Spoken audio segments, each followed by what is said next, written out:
नमस्कार। यूपी चुनाव पर हमारी इस खास पेशकश यूपी के दिल में क्या है में एक बार फिर आपका स्वागत है। आइए देखते हैं पूर्वांचल के चर्चित जिले गाजीपुर के दिल में क्या है।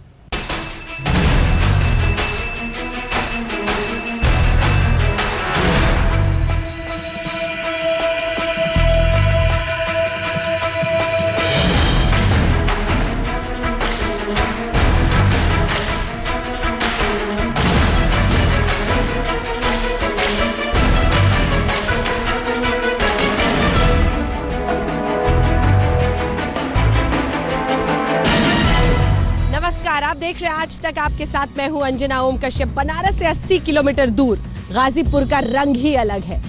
हम इसलिए रेलवे स्टेशन पर पहुंचे हैं क्योंकि ये रेल राज्य मंत्री मनोज सिन्हा का शहर है। हम इसलिए भी पहुंचे हैं क्योंकि यहाँ का नाम अगर हामिद अंसारी उपराष्ट्रपति से है तो बदनामी भी है मुख्तार अंसारी से। हम इसलिए भी गाजीपुर पहुंचे हैं जानने के लिए क्योंकि यहाँ पर अपने किस्म का देश का सबसे बड़ा ओपियम उत्पादन की फैक्ट्री लगी हुई है। ये भी जानने के लिए कि क्या यहाँ के युवा को रोजगार है, अखिलेश सरकार में कितना भरोसा है और क्या बीजेपी का होगा पलड़ा भारी, मायावती क्या कर पाएंगी, सब कुछ जानने के लिए कांग्रेस किस तरह से आगे बढ़ रही है। हम यहाँ पर कुछ लोगों से बात करते हैं जो स्टेशन के इर्द गिर्द मौजूद है। पहले तो ये बताइए कि मनोज सिन्हा रेल राज्य मंत्री बन गए, आप लोगों की किस्मत यहाँ पर चमकी या नहीं चमकी? चमकी तो हाथ उठाइए, हाथ उठाइए, हाथ उठाइए अगर चमक गई है तो। मतलब ज्यादातर लोग ये मानते हैं कि चमक गई है। अब देखिए रेलवे स्टेशन के ही बाहर इतने लोग पूरा चारों तरफ से इकट्ठा हो गए हैं, तो आज यहाँ की आवाज सच्ची वाली पहुँचनी चाहिए दिल्ली तक। ये बताइए कि अखिलेश सरकार से कितने? अखिलेश सरकार से उत्तर प्रदेश और हिंदुस्तान की बात कहना चाहेंगे। इसमें सबसे दिक्कत ये आ रहा है कि यहाँ की जनता ठगी महसूस की जा रही है। क्या ठग दिया, क्या कर दिया? विश्वास नहीं, ये सब नेता जो भी विकास की घोषणा करते हैं केवल छलवा मिला। और विकास क्या है, विकास क्या है आपके? कितने घंटे बिजली कितने घंटे रहती है? 7 घंटे, कोई 6 घंटे बिजली रहती ही नहीं है। इधर भी आप बताइए कितने घंटे बिजली रहती है? गर्मी के दिन में रोजा पड़ा तो यहाँ के लोग खुश थे कि इसी बहाने बिजली मिलेगी, वो भी नहीं मिली। हिंदुस्तान का एक लौता जिला है जहाँ 10 चकवा ट्रक पलट जाता है। इस सरकार से धोखा मिला, उसका दर्द है और दर्द है बदलाव का। धोखा क्या है? न इस सरकार के किसी हाई स्कूल इंटर पास वालों को लैपटॉप मिला, न बेरोजगारी भत्ता मिला, कुछ नहीं मिला। मिला क्या? धोखा। रोड की क्या हालत है, कैसी क्या परेशानी? रोड की हालत एकदम खस्ता है, रोड की हालत एकदम खस्ता है। बहुत बिजली बहुत कम मिलती है, ठीक है। आप लोग अब ये बताइए कि फिर किससे उम्मीद है, क्या चाहते हैं आप लोग, क्या चाहते हैं? 25 साल से तो हम लोग उत्तर प्रदेश ठगा महसूस कर रहे हैं। कोई चीनी मिल बेच रहा है तो कोई कताई मिल बेच रहा है। यहाँ जो भी आ रहा है सब उत्तर प्रदेश को उत्तम प्रदेश बनाने के बजाय बेचने का काम कर रहा है। एक बगल में कैबिनेट मंत्री हुआ करते हैं, उनके क्षेत्र में आप जाइए, माने सड़क में गड्ढा मिलेगा, एक भी विकास नहीं। पूछा गया कि यहाँ विकास क्यों नहीं हो रहा, तो 3 मंत्री यहाँ काम कर रहे हैं और नाम मैं नहीं लूँगा, और 3 लोगों को कमीशन चाहिए। उत्तर प्रदेश सरकार में 3 मंत्री हैं यहाँ पर समाजवादी पार्टी के, आपके गाजीपुर से। फिर भी कोई 4 हैं, 5 हैं, कितने? अभी एक राज्य मंत्री हुए, उनको लेके तो 5 हो गए जी। और यहाँ इनके पास गिनाने के लिए बहुत कुछ है। सच कहिए तो अभी एक मिल थी, किसानों की बात करते हैं, यहाँ नंदगंज में एक मिल थी, वो बंद है बरसों से। बड़ौरा में एक कताई मिल थी, वो बंद है। शास्त्री सेतु है जो ऐतिहासिक है, वो टूटने की कगार पर है। एक यहाँ केवल ये अफीम चारोद कारखाना को छोड़ दिया जाए तो यहाँ ऐसा कुछ नहीं जिसको गिनाए हम लोग। 25-26 साल में बाप बेटों की सरकार आती है, बुआ भतीजे की सरकार आती है। इनके पास गिनाने वाला जो है वो दिखता नहीं है, और जो दिखता है उसमें ये कुछ गिना नहीं सकते। ईमानदारी से अगर ये लोग बात कर लें तो हमको नहीं लगता है कि 1 से 1.5 साल में ट्रांसफार्मर कोई जला होगा वो विदिन 2 घंटे न बदल दिया गया होगा। राजनीतिक दुर्भावना से जो जिसको जितनी शिकायतें करनी है करता रहे। ट्रांसफार्मर बदल जाना ही विदिन 2 घंटे में और आपके पास कैमरा है, आपके पास अथॉरिटी है। आप यहाँ स्टेशन से निकलिए और महाराजगंज तक चले जाइए, कम से कम 1.5 से 2,000 पोल लगे होंगे हर एक जगह। कि बहुत विकास हुआ है, 100% विकास हुआ है। और 2017 में फिर के हिसाब से ये लोग तो कह रहे हैं मुझे 6-7 घंटे बिजली रहती है। कितने घंटे बिजली? ये हमारे बगल में रहते हैं, भैया भी मेरे बगल में रहते हैं। कितने घंटे? 18 घंटे 18 घंटे बिजली रहती है। हाँ, सबसे बड़ी बात कि यहाँ गुंडागर्दी इस तरह बढ़ गई है कि सरेआम यहाँ के सपा के लोग डॉक्टर को पीट रहे हैं। अभी 2 दिन के पहले सबसे बड़ा डिग्री कॉलेज के प्रचार को पीटा जा। तो मुलायम सिंह खुद ही कह रहे हैं कि उनके नेता यहाँ पर गुंडागर्दी कर रहे हैं। क्या यहाँ पर क्या हुआ है? यहाँ पे अभी एक हफ्ते पहले यहाँ हॉस्पिटल में घुस के सपा के लोगों ने डॉक्टर को पीटा है।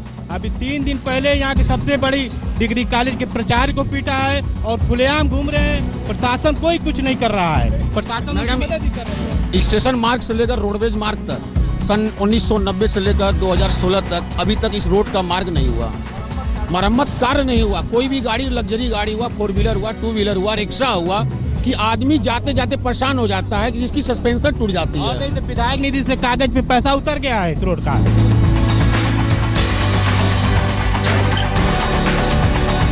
यहाँ पे ओवरब्रिज यहाँ के पूर्व सांसद ने बनवाया और तमाम रोडों पे काम हो रहा है। आप चल के देख सकते हैं, ऐसा नहीं है कि कुछ काम नहीं हुआ। पहले 2 सालों में जो नहीं हुआ, धीमे हुआ है, ये आप खुद ही मान। कुछ धीमे हुआ है, लेकिन मुलायम सिंह जी कह रहे हैं कि उनके अपने ही मंत्री छवि बिगाड़ रहे हैं, गुंडागर्दी हो रही है। ऐसा 1-2 जगह, हर जगह होता है। इसमें बहुत हर जगह होता है। क्या होता है? किस चीज पे? गुंडागर्दी को आप जस्टिफाई कर रहे हैं कि हर जगह होता है। उसपे पार्टी कार्रवाई भी कर रहा है। विजय बहादुर यादव बर्खास्त हुए, एक रामपाल यादव बर्खास्त हुए। ऐसा नहीं है कि ऐसा नहीं, हमारे प्रचार को पीटने वाले अभी तक पकड़े नहीं गए हैं। प्रचार को पीटने वाले गुंडे समाजवादी पार्टी के अभी तक गिरफ्तार नहीं हुए हैं और सारे जिले के शिक्षण संस्थाएं जितनी है सब बंद कर दी गई और यहाँ के लोग एकदम बेहाल हैं। एक मिनट बात। अच्छा, ये बड़ा अच्छा अपने दर्शकों को बताते हैं। दोनों कंधे पर हाथ रखे हुए हैं, एक दूसरी पार्टी के साथ है, एक अलग पार्टी के साथ है, भिड़ भी रहे हैं और समर्थन है। देखिए वो तो ये तो दोस्ती की बात है कम से कम। हाँ, जमनी संस्कृति है गाजीपुर की, इसमें आप गाजीपुर को सबसे ऊपर पाएंगे। यहाँ कभी दंगा नहीं हुआ, इस जिले का अपना इतिहास रहा है। तो इसमें ये पार्टी भले अलग हो लेकिन आपसी भाईचारा बहुत बढ़िया है। इसमें नेताओं की ज्यादा एंट्री नहीं होने दे, जनता तो सही चलता है मामला। जी तो फिर क्या दिक्कत है? कौन सा आपको लगता है कि गुंडागर्दी इस बार डुबा देगी क्या समाजवादी पार्टी को? एकदम परिवर्तन एकदम आना है और समाजवादी पार्टी को अब जाना है। ऐसा है कि एक गाजीपुर ने हिंदुस्तान का ऐसा जिला है कि यहाँ 6 कैबिनेट मंत्री और 6 सांसद है और उसके बावजूद भी आप आई होंगे तो गड्ढे अभी यहाँ से निकलेंगे तो यही गड्ढा दिखाई देगा। हिचकोले खा के पहुंचे हम बनारस से। विकास के नाम पे कुछ केवल विकास यहाँ केवल ठेकेदारों का हो रहा है। उसके पीछे क्या है? विकास मंत्री अब जिला का नहीं, केवल ठेकेदार का विकास हो रहा है। उसके पीछे क्या छिपी है? NH पे अगर 2 महीने अभी रोड बनी तो बह गई, पहली बारिश में रोड बह गई। पढ़ाई करते हो? क्या करते हो? नहीं मैम, यहाँ सजाना में पढ़ाई करते हैं हम लोग और हम लोग को आने में प्रॉब्लम होती है। ट्रेन टाइम से आ नहीं पाते, हम लोग स्कूल छूट जाता है, क्लास छूट जाता है और पुल टूट गया है। हम लोग जैसे बाइक से आते हैं, साइकिल से आते हैं, प्रॉब्लम होती है आने में। पुलिया टूटने की वजह से अब रास्ता रुक रहा है, मतलब पढ़ाई के लिए पहुँचने में दिक्कत देरी हो रही है। हम लोग पढ़ने आते हैं, कोचिंग में करने आते हैं, सुबह ट्रेन लेट आती है, ट्रेन 8 घंटा लेट। सारनाथ गई अभी गई नहीं अभी तक। मनोज सिन्हा जी को रेलवे मंत्रालय में अब उन्हें दूरसंचार का भी विभाग में वो MOS बन गए हैं। तो अगर सुन रहे हैं, क्या नाम है? विकास नाम है इनका। अगर आप सुन रहे हो या फिर बाई चांस समाजवादी पार्टी के जो तमाम मंत्री यहाँ से हैं वो सुन रहे हो, तो यहाँ पर ध्यान देने की जरूरत है। अगर एक युवा खड़ा होकर कह रहा है कि पुलिया टूटने की वजह से वो स्कूल या कॉलेज तक नहीं पहुँच पा रहा है, तो जितना भी चमका लीजिए स्टेशन के बाहर में टाइल लगा के, सूरत इस देश की नहीं बदलने वाली है। एक वक्त था जब अपराध की तरफ ज्यादातर युवा यहाँ पर जा रहे थे। आपको लगता है अब तस्वीर बदल रही है या बदलेगी? स्कॉलरशिप मिल, हम लोग स्कॉलरशिप को कहा था कि आप लोग को स्कॉलरशिप नहीं है, वो भी नहीं मिलता हम लोग को। मतलब हम लोग को खाते में आता ही नहीं है मामला। कहा जाता है कि आप लोग को आएगा, खाते खुलवाओ बैंक में। हम खाते खुलवाते हैं, बैंक में खाता भी नहीं खुलता है। हम लोगों के क्षेत्र में स्कूल की प्रॉब्लम है। जो लड़के यहाँ से दूसरे जगह पे तैयारी करने के लिए मोहम्मदाबाद क्षेत्र में, जी मोहम्मदाबाद क्षेत्र से मैं हूँ, वहाँ पे अच्छी तैयारी के लिए कोई कॉलेज या कोई महाविद्यालय नहीं है जी। यहाँ वहाँ से लोग यहाँ पे आते हैं, यहाँ आते हैं लेकिन सुविधा नहीं है। पुलिया टूट गई है, इसलिए प्रॉब्लम होती है। अब चुनाव की तैयारी है, एक बार फिर से मैनिफेस्टो में बड़े बड़े वादे किए जाएंगे, छात्रों को ये, छात्रों को वो, लेकिन क्या मिल रहा है ये जानने के लिए आज जब हम यहाँ पर पहुंचे तो हमने देखा कि छात्र बता रहे हैं कि पुलिया जिससे वो स्कूल कॉलेज तक पहुंचते थे वो तक टूटी हुई है। स्कॉलरशिप के पैसे लेने के लिए जब जाते हैं तो अफसर मजाक उड़ाते हैं। अखिलेश बाबू सुन रहे हैं क्या? और वो तमाम पार्टियां जो सत्ता पर नजर टिकाए बैठी हैं उत्तर प्रदेश में।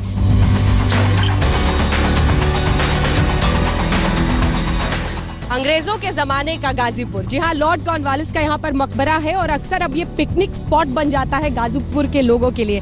गाजीपुर के यहाँ पर कुछ बच्चे मौजूद हैं मेरे साथ। स्कूल जाते हैं आप सब? आप चुनाव करीब है और आप में से कोई वोट तो नहीं डालेगा, लेकिन क्या लगता है आपको जो विकास का सपना दिखाया था या विकास की राह पर जो आगे उत्तम प्रदेश बनाने की बात थी, आपको लगता है कि स्कूलों में अच्छी शिक्षा है?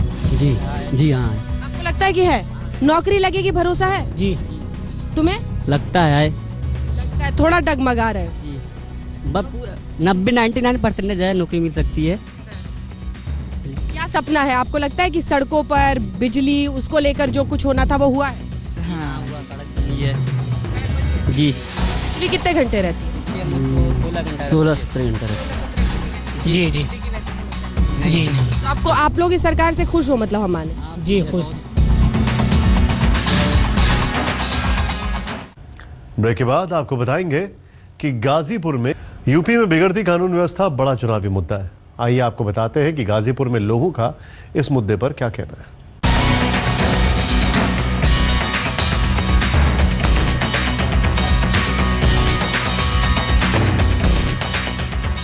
आज सवाल यही है कि वादों और इरादों का जो फासला है उसको कौन सी पार्टी खत्म करती है, क्योंकि वादे बहुत सारे होते हैं लेकिन जब बात इरादों पर आती है तो दूसरी तरफ देखने लग जाते हैं, क्योंकि कुर्सी तो मिल चुकी होती है। इन्हीं सवालों के बीच गाजीपुर में कुछ बुजुर्ग, कुछ महिलाएं, उनसे जानने की कोशिश की क्या उनको लगता है जो यहाँ की उम्मीदें हैं वो पूरी हुई हैं। कोई दिक्कत है? क्या लगता है आपको? क्या है कि जो पीड़ित लोग होते हैं उनको कोई सुविधा नहीं मिलती है, चाहे कोई भी सरकार आए, कहते हैं लोग कि ये होगा वो होगा वो होगा, लेकिन होने के बाद फिर दिखाई नहीं देते, कभी मिलते नहीं है।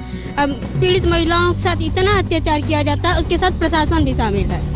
और मेरे पास अनेकों प्रूफ है जो हम 17 साल से पीड़ित हैं और लड़ रहे हैं इस समाज से, लेकिन आज तक हमको कोई न्याय नहीं मिला। आप बताइए, आपको क्या लगता है? आपकी जो आंखें हैं अनुभवी हैं और बहुत कुछ देखी होंगी, न जाने सत्ता के कितने उतार चढ़ाव आपने देखा होगा, कुछ बदला है? गाजीपुर है, पूर्वांचल है, माफियाओं का राज है, यहाँ पर गुंडागर्दी बहुत ज़्यादा रहती है। आप कोई भी काम जो है, कोई फैक्ट्री आ जाती है, कोई अगर आ जाती है, सबसे पहले रंगदार लोग पहुँच जाते हैं, उनसे पैसे वसूलते हैं। 3-3 मिनिस्टर, सबको 1-1 करोड़ 2-2 करोड़ रुपया मिलता है। रोडों की हालत देख लीजिए, कहीं भी रास्ते में आप जाइए पानी रुका हुआ है। कोई मतलब तरक्की जो आप चाहती हैं या जिसके लिए आप आज तक यहाँ पर आया हुआ है, उसमें आपको कुछ मिलेगा नहीं। कहीं वक्त में ठहरा हुआ है गाजीपुर। आप क्या? जितने पढ़ने लायक लड़के हैं, जिसके पास तनी थोड़ा बेमत है, वो जो है अपने घर गाड़ी बुलाता है, प्राइवेट स्कूलों में नाम लिखवा करके। जिसके पास सामर्थ्य नहीं है उसी के लिए वो प्राथमिक विद्यालय है, और वो बच्चे एक कलछुल खिचड़ी पर पढ़ने जाते हैं और उन लोगों को शिक्षा नहीं मिल पाती। और 2000-3000 रुपया महीना तनख्वाह पाने वाले प्राइवेट स्कूल के मास्टर वो पढ़ाते हैं, जो वहाँ पर बच्चे जो है गाड़ी में बैठ करके जाते हैं। आपने तो इस देश की नब्ज पर हाथ रख दिया है। पैसा है तो शिक्षा भी है अब, और नहीं है तो दिक्कत और तकलीफ में ही आधे बच्चों का सपना, जैसा ये बता रही थी, मर जाता है बचपन में। इस पर कुछ नहीं हुआ इतने सालों ना, कुछ नहीं हुआ है। सरकारी कॉलेज में प्रोफेसर, टीचर नदारत नहीं, कोई आता ही नहीं है पढ़ाने के लिए। जाइए वहाँ और वो बस अपना प्रेजेंट कीजिए और प्रेजेंट करके वापस आ जाइए, और कोई एक भी पढ़ाई नहीं होती है। धंधा बना दिया है, शिक्षा को भी यहाँ पर एक धंधा बना चुके हैं। और अखिलेश यादव जी, अगर आप सुन रहे हैं, पीजी कॉलेज गाजीपुर, कभी फुर्सत निकालिए, पहुँचिए, देखिए टीचर प्रोफेसर पहुँच नहीं रहे हैं और बच्चे वहाँ पर एडमिशन लेने के बाद कॉलेज जाते हैं, घूमते हैं, घर वापस जाते हैं। ऐसी शिक्षा के साथ आगे का रास्ता उत्तम प्रदेश का कैसे बनेगा? गाजीपुर में देश की अपने किस्म की सबसे बड़ी अफीम फैक्ट्री है, जी हाँ, सरकारी अफीम और शारोद कारखाना। दरअसल गाजीपुर में ये कारखाना अंग्रेजों ने बनाया था, लेकिन उसके बाद से ही ये कारखाना आज भी उसी तरह से कायम है। दवाई की इंडस्ट्री में, दवाई बनाने के व्यापार में सबसे ज्यादा यहाँ से ओपीएम का इस्तेमाल होता है और हिंदुस्तान ही नहीं विदेशों तक में इसका इस्तेमाल होता है। लेकिन क्या इसके जरिए इंडस्ट्री का, कारोबार का गाजीपुर में उस तरह से आना हुआ कि युवाओं को रोजगार के बेहतर साधन मिल सके?